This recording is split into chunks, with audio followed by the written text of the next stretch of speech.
Hi guys, welcome back. I have a few things to show you today that are going to help you out. First, yesterday I was asked by a couple people how I did the variegated petal. So I'm going to demonstrate that. I have something to respond to about creativity and how you become more creative. And I'm going to show you another lighting trick. So stick around.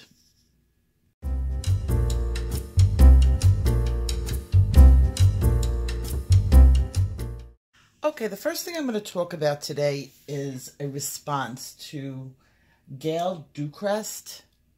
And she wrote me a very lovely note, messages. We were going back and forth discussing creativity. And I love when my subscribers are thought-provoking.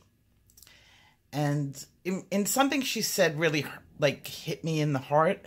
And that was that she felt she was devoid of creativity.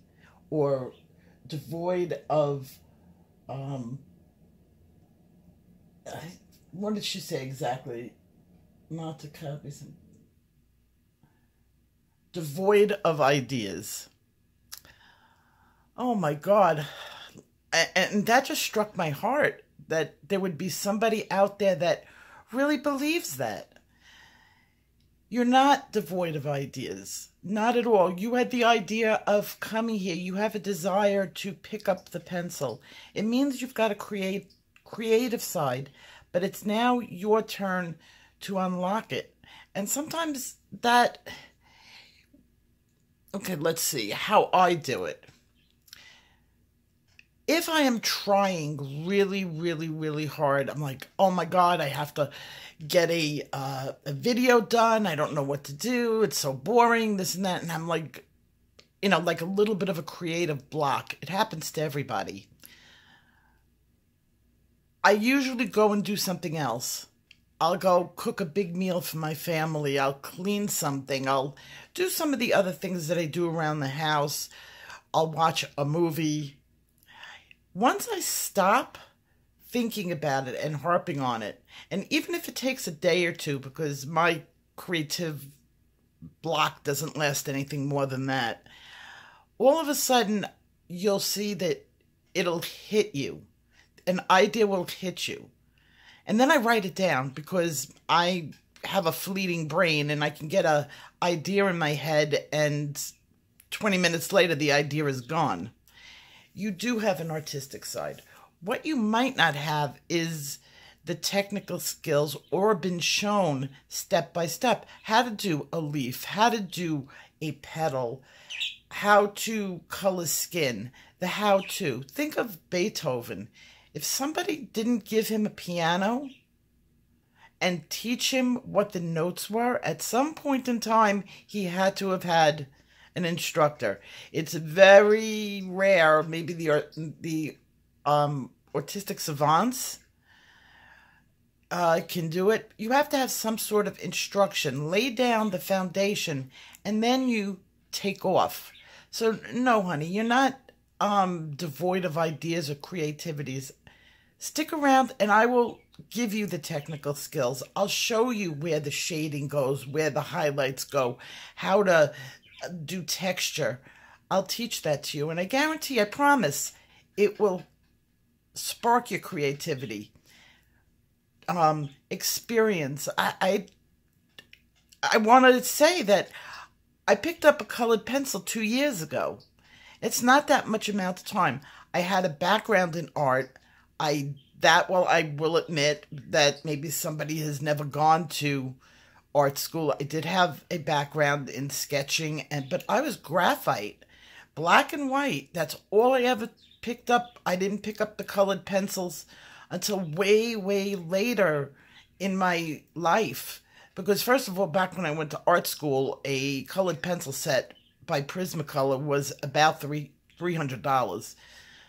Very expensive. And that was for the 72 pencil set. It wasn't until the coloring craze and coloring books started coming in that Prismacolor started dropping their price for quantity.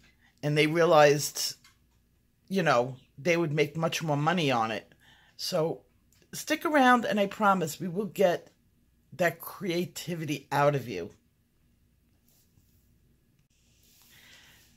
The second thing I want to show you today is a lighting trick and how to do a variegated petal.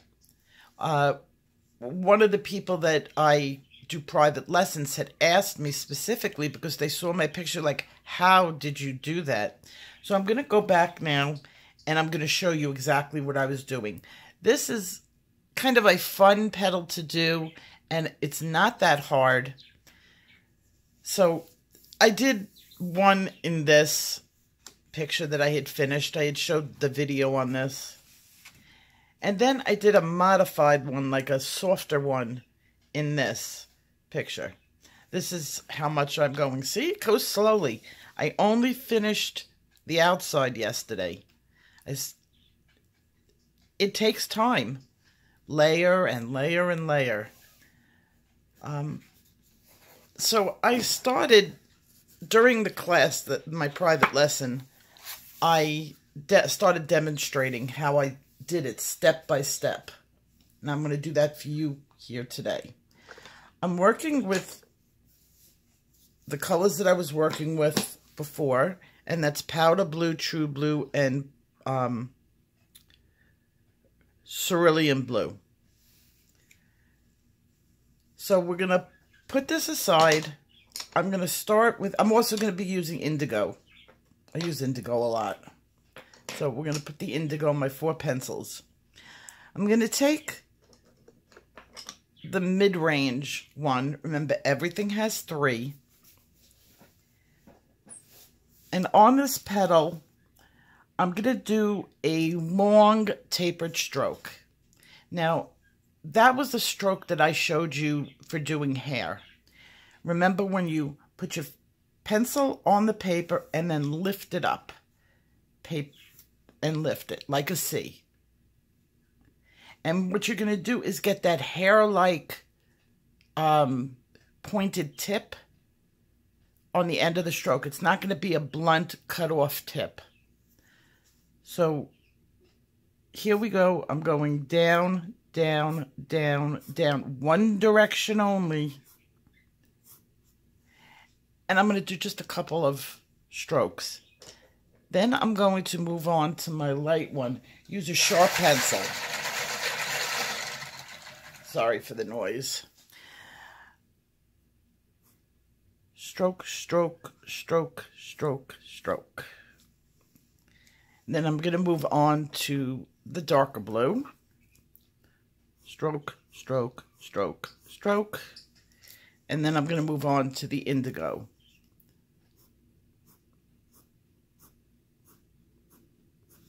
Okay. I'm going to do 2 or 3 layers of this today. I'm only doing 1 for time's sake. So I would do it several times in the same spot, overlapping those hair-like projections that I'm creating. I'm going to take my eraser. Watch my instructions on the eraser. I did a whole video on how to do the point, and I will link it in the description. And you go down and up, down, in very barely touching the paper, and I mean barely.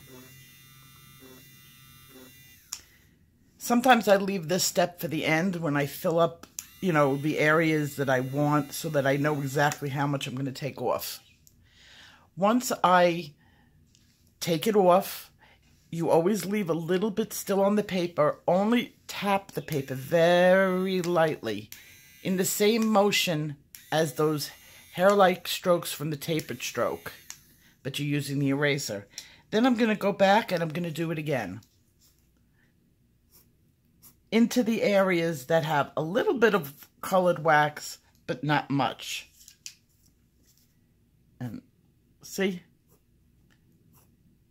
So that it defines another one in there, and my white areas get very thin.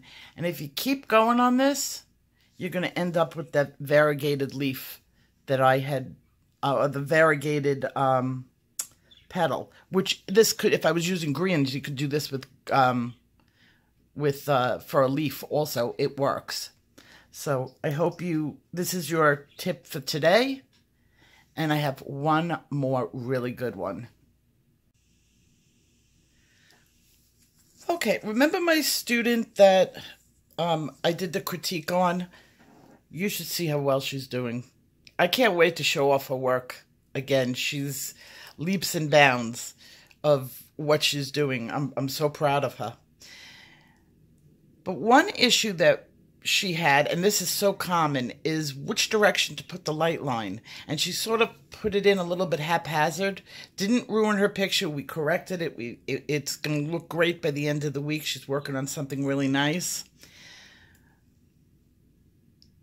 I showed her a really good way of knowing where your light goes.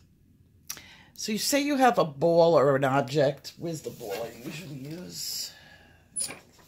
Here's my ball. Okay. The ball is going this way. Bend a piece of white paper over it. I don't really need the ball. I just wanted to show you the roundness. So, say I'm working on a head or whatever that's round. I'm going to bend a piece of paper like this. Look at my light line. You always know where your highlight go, what direction. Because there's the shadow, there's the highlight, there's the shadow. Now, it happens that my lamp is over there, and that's why I'm getting a shadow over here. So if I'm working and I set my lights up, I have like a whole set of lights that I usually work with. And I set my lights up so that my lighting source is coming in this direction. If I keep a piece of paper right by the book, I always know. See? Very white, shadow, shadow. My shadow will never go like this. Now, the reason it's going this way, okay, is because I'm bending the paper in that direction. So if I'm going to start rounding it this way, and I bend the paper, there's my line going this way. If I bend it going this way, my highlight goes that way. My highlight when working with this is never going to go this way. It's just not going to. That's not the way light goes. So if you're ever confused, just like when I said you could touch your face and put your hand on your face and feel where the indents go so that you know the highlights and the lowlights and where your shading is going to go on any portrait just by touching your face. You can always take out a piece of paper and test it if you get confused. And after a while, it's going to come to you very naturally which way your highlight is going to go. And highlights do not go haphazard. Light does not disperse that way. Your highlights are always going to be in one direction depending on your light source. So I hope this works. If you have any questions for me, please put it in my comment section. You guys have been terrific. You really give me inspiration. All of you, I can't even mention how many people have written to me in private. And feel free to use my email. I read my email all the time. If somebody has a question, you know, you're working on something and you can't figure it out, just shoot me an email if you don't want to write a public question. I'm there for you. So take care, and I will see you later. Bye-bye. But you saw and you want to see more, hit that like and subscribe. And don't forget to ring that bell.